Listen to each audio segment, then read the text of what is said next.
Urasimu, tuna tatizo kubwa la kiutendaji, tuna tatizo kubwa la kuchelewesha watu kufanya biashara zao haraka. Sasa nadhani niseme tu kwamba kwa pamoja tutasimamia haya. Tuhakikishe kwamba vikwazo vyote ambavyo vinasababisha biashara zisiende haraka au kuwa na urasimu mwingi tutaviondoa, kwa maana ya waziri amezungumzia masuala ya sera, ndo haya.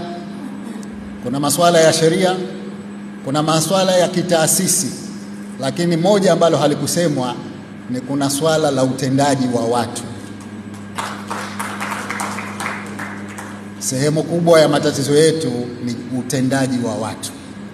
Kwa hivyo mimi ningependa wakati wa utekelezaji wa haya, basi wale wote ambao mnawaona kwamba ni vikwazo katika utekelezaji, nipate habari zao ili tuweze kufanya kazi moja tu ya kuondoa vikwazo vyote, ikiwemo watendaji ambao aidha kwa mazoea au kwa makusudi wanaamua kuwa wao ndio vikwazo wa ufanisi katika ufanyaji wa biashara.